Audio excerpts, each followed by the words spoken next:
Hai teman-teman online, assalamualaikum.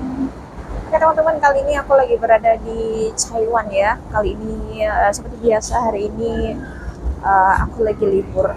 Tapi hari ini aku libur public holiday ya teman-teman ya. Tanggal 1 Juli di Hong Kong itu tanggal merah.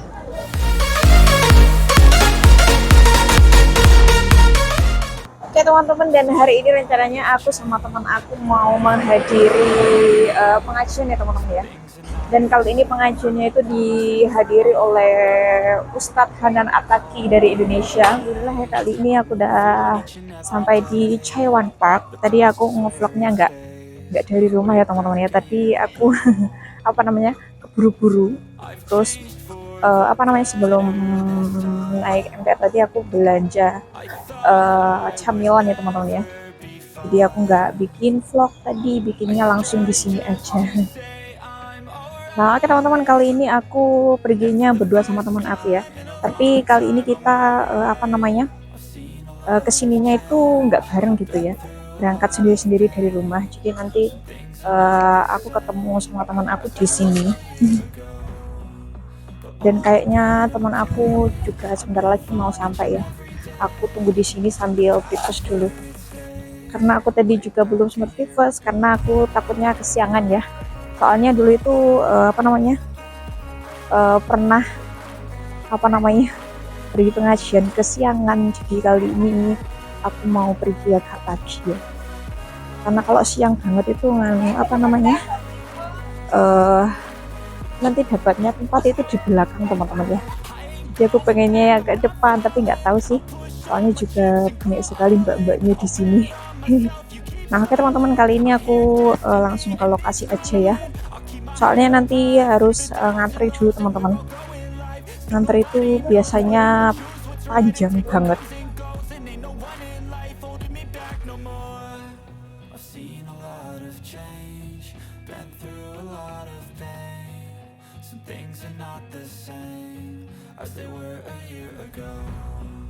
But all will be okay. I move on each and every day. The past is where it stays. Way back a year ago.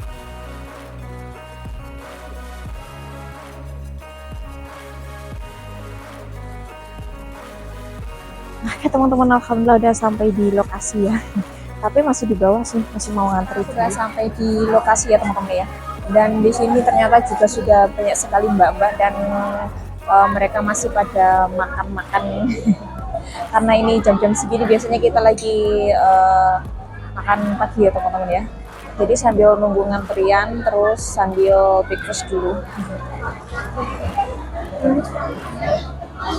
Guys, sekarang aku juga lagi makan pagi ya. Kali ini aku makan cupcake. Nah, kalau terlalu pagi itu nggak bisa makan nasi teman-teman ya. Jadi makannya yang yang ringan-ringan aja dulu. Nanti siang baru makan nasi. Dan di sini juga sudah banyak mbak-mbaknya teman-teman. Pada nunggu antrian. Padahal nanti masuknya itu sekitar jam 12-an lebih. Tapi kita harus ngantri dulu teman-teman ya. Harus ngantri karena banyak orang, jadi kita harus ngantri. Guys, kali ini aku juga lagi makan siang. Bukan makan pagi. Makan pagi ya teman-teman ya. Kali ini aku makan cupcake. Terus tadi aku juga beli sedikit camilan untuk makan siang teman-teman ya. Tapi kalau pagi aku makannya kayak gini aja dulu. Di siang baru makan nasi. Tapi di sini juga banyak mbak-mbaknya juga lagi makan teman-teman ya. Kalau ini masih jam-jam makan pagi kayak gitu. Sebenarnya nanti kita masuk ke aula itu sekitar pukul pokoknya jam 12, jam 1 lebih gitulah teman-teman ya. Tapi kita harus ngantri dulu soalnya banyak banget. Teman-teman, alhamdulillah kini aku sudah ketemu teman-teman. Dan sekarang kita lagi ngantri dulu ya teman-teman ya. Dan nanti sekitar jam 2 kita baru masuk ke aula.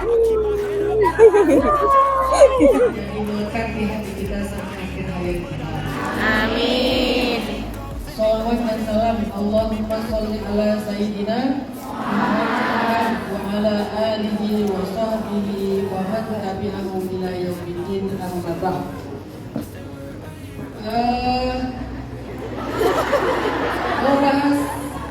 Mau bahas apa hari ini? Apa? Bisa disuruh-suruh lagi, disuruh Bunda Nuris, disuruh Umi, disuruh MC. Jadi saya cuma mau ngasih mukadimah aja. Walaupun di depan juga ngerasa kayak ya udahlah nggak terlalu lama. Ya udah kita berjalan kecil kata dia. Ya udah lakukan. Alif nih, ya Mughith, Alif nih 3 kali.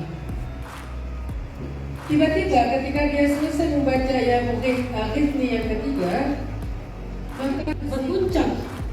Kemudian para malaikat penduduk langit mengatakan, Amrun hadath, Amrun hadath, Amrun hadath. Ada kejadian besar, ada kejadian besar, ada kejadian besar. Lalu kamu ucapkan lagi yang kedua, ya Mughith, aghithni. Maka terbukalah semua pintu-pintu langit, seolah-olah daun-daun pintu langit itu bergesekan.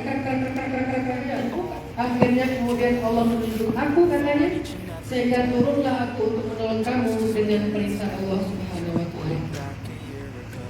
Dia turun menjelma sebagai laki-laki yang sempurna, mengendarai kuda, membawa tombak, dan dia langsung membunuh perampok tersebut. Sehingga kemudian laki-laki pedagang ini selamat. Dia pun melanjutkan perjalanannya ke Madinah, membawa barang-barang dagangannya yang utuh, tidak ada sedikit pun yang berkurang. Sampai di Madinah dia ketemu dengan Rasulullah dan dia ceritakan kisahnya kepada Rasul. Berarti pedagang ini kalau udah bisa ketemu Rasul namanya sahabat. Berarti ini terjadi di zaman Nabi. Walaupun dia ketemu Nabi cuma sekali, tapi kalau ketemu dengan Nabi sekali walaupun cuma sedetik aja, itu masuk langsung kepada golongan sahabatnya. Dia ceritakan kisahnya kepada Nabi.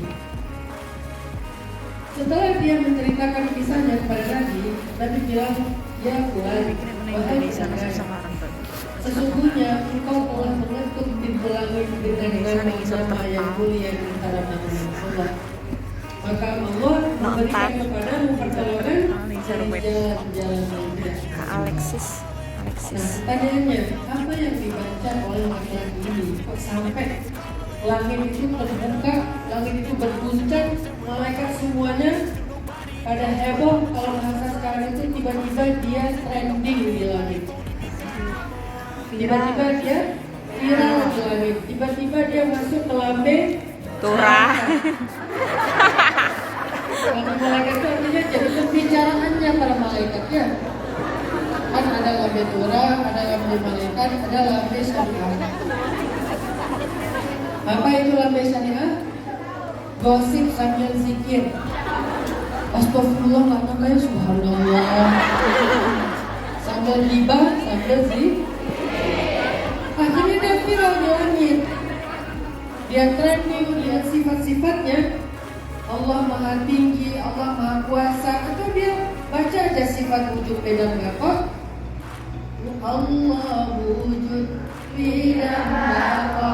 Muhammadul Hadisi bi'amuri nafsihi wa hadaniya kudrah iradah. Artinya siapa yang nggak usah sampai selesai bisa sampai maghrib kita ya. Siapa yang menghafal sifat-sifat Allah, nama-nama Allah, kemudian dia baca di dalam doanya sebagaimana perintah Allah, sebutlah Allah atau sebutlah Asmaul Husna, mana saja di antara nama-nama itu yang kamu sebut, maka insya Allah itu adalah nama-nama yang bisa menutup pintu langit. Pertanyaannya sekarang, kalian kisah tentang sebuah cinta yang bikin Abdullah ibnu Abbas sampai punya sebuah doa. Sampai Abdullah bin Abbas bertanya, Man hada, dimana kullu hada? Kepo banget Abdullah bin Abbas. Ya bena'am Rasulullah, wahai sepupu Rasulullah SAW. Dia adalah pemuda yang dulunya sangat ganteng, bersinar, bercahaya, namun dia saat ini sakit berat. Nastashfi, makanya kami datang supaya engkau pulihkan, supaya engkau sembuhkan, supaya engkau kembalikan lagi kondisi yang dia begitu bersinar sekarang menjadi pemuda yang sangat kehilangan cahayanya sampai dia kurus, kering gitu. Mahada, ketika ditanya Mada bika, ada apa denganmu? Dia nggak menjawab dengan mata kosong. Terus ditanya lagi, apa yang bisa aku lakukan biar kamu kayak ngerasa didengar, dimengerti, ya kan? Takutnya mungkin kondisi seperti ini nggak semua orang mau ngedengerin, nggak semua orang mau understanding, mau ngerti gitu. Terus kata dia, di dalam tubuhku ada sebuah derita cinta yang hampir saja menghabisi nyawaku. Dia bilang seperti itu. Dia merasakan kepahitan cinta, derita cinta karena sebuah perpisahan. Terus nggak lama, beberapa saat setelah dia komentar seperti itu, badannya bergetar, dia berteriak dan nyawanya meninggalkan jasadnya. Dia mati dalam kondisi apakah syahid cinta, apakah apa ini ya, Allahu a'lam, kita nggak tahu, kita nggak boleh juga kita ngejudging gitu ya. Makanya ngelihat kondisi seperti ini, Abdullah bin Abbas sampai Allah berdoa ya, karena kan ngeri ya, ini sakit apa, ini jenis penyakit apa, kok bisa sebuah penyakit sampai bisa mengambil nyawa seseorang. Apakah dia lebay, apakah dia bucin, apakah dia, maaf ya, ini kalau bahasa kita adalah tolol banget sih, masa karena cinta dia mati gitu. Tapi kita sebagai orang yang menyaksikan orang yang sakit kayak gitu ya, kita jangan sampai mencaci, mencela, nyinyir. Jadi contohlah dari sikap Abdullah ibnu Abbas. Kalau melihat kondisi seperti itu, cepat-cepatlah kita berdoa, Allahumma inni a'udzubika minal ishqi. Ya Allah, jauhkan aku dari musibah cinta gitu, yang tidak merasakan. Bahkan Al-Busiri sahib Burdah, seorang penulis syair cinta, tapi cintanya ini untuk Rasulullah karena dia faqih tentang cinta dan dia mendengar kisah cinta, mendengar banyak sekali kisah cinta, dan dia mengatakan, aku meminta maaf untuk kalian wahai para penyinyir, jangan coba-coba nyinyirin orang yang lagi jatuh cinta, karena jika kalian merasakan derita yang sama, kalian merasakan kepahitan yang sama, kalian gak akan pernah menjadi seorang tukang nyinyir, ya kan? Jadinya jangan pernah kalian julid, nyinyir dan ngebaperin orang yang sedang jatuh cinta.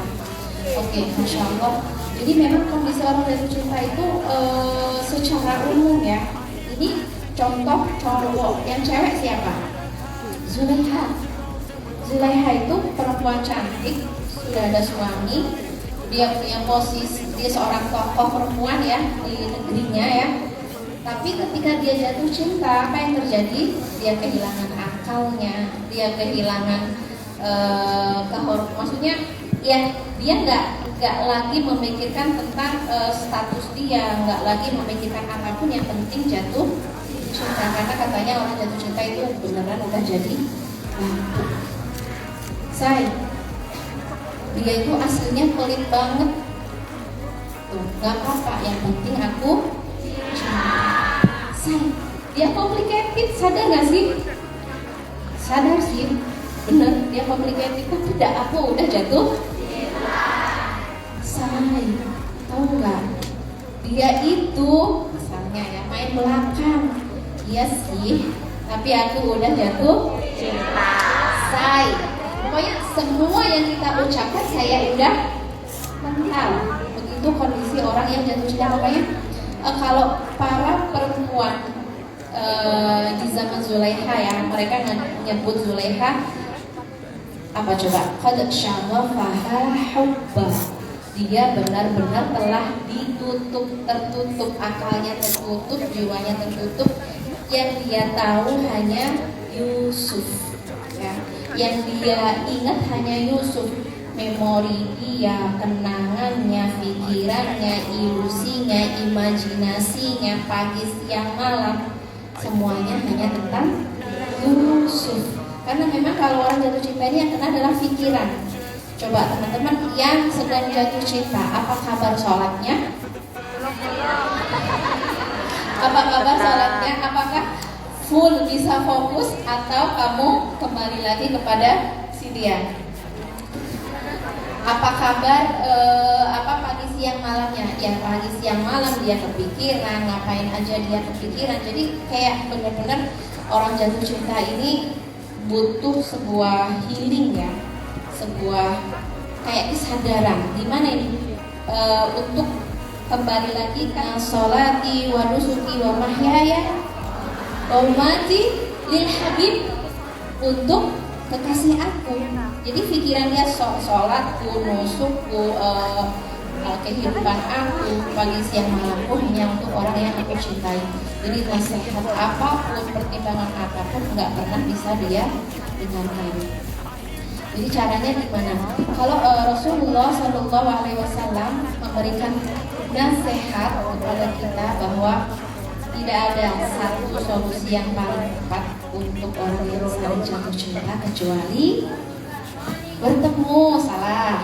Kecuali apa? Kecuali nikah, say. Nikah ya, nikah. Kalau cuma bertemu kamu gak akan sembuh, kamu akan tetap sakit. Yang sudah menikah, coba angkat tangan. Insya Allah. Sudah sembuh sakitnya? Kenapa? Sudah. Belum ketemu lagi. Yes, benar banget. Karena orang yang saling jatuh cinta itu dia bisa melampaui apapun ya, dengan kalimat, dengan pikiran kita, meskipun jauhan secara fisik, tapi secara emosi, secara jiwa kita selalu ingin bertaut, selalu ingin berjumpa, selalu ingin ketemu. Nah ini bagus kalau sudah halal. Apa kabar kalau masih cinta terlarang? Ya kan? Apa kabar kalau masih cinta yang haram? Ini pasti sulit banget, makanya self control. Jadi observe. Jadi orang jatuh cinta itu kalau kita nggak pandai observe, nggak pandai observe itu meneliti diri aku. Kenapa aku jatuh cinta? Awalnya ini apa? Ada yang bilang, Umi, aku nggak tahu. Aku jatuh cinta ini kenapa? Jatuh cinta ini dari Allah kah? Dari iblis kah? Dari siapa coba jatuh cinta itu? Nggak tahu. Karena banyak yang tanya, Umi aku nggak tahu, padahal aku jarang ketemu sama dia, tapi kenapa aku tiba-tiba jatuh cinta? Biasanya jatuh cinta itu ya memang ada awalnya, nggak mungkin kita ujuk-ujuk jatuh cinta gitu. Itu berawal. Dan kenapa sih ini ada kaitan apa dengan mengetuk pintu langit? Pintu langit itu bisa kita ketuk dan terbuka dengan baik ketika kita tidak punya hijab, tidak punya penutup, tidak punya kotoran-kotoran sama suara dia. Kangen banget gitu ya, kangen banget. Pokoknya asal ngeliat wajahnya aja aku udah mood, aku udah happy banget gitu. Ini gimana? Jadi kalau kamu nggak punya pertahanan, kamu akan semakin terinfeksi, sakit kamu makin parah. Jadi kamu gimana? Ghadul basar ini salah satu kunci kita berjumpa dengan Allah. Salah satu kunci kita ma'iyatullah, punya kebersamaan dengan Allah. Semakin kita menjaga pasannya ya, nganggur kita hari ini kurang zikrullah. Salah satu yang diajarkan oleh Ustadz Hana tadi ya, mengetuk pintu langit dengan berbagai cara. Di antaranya adalah Asma'ul Husna, membaca nama-nama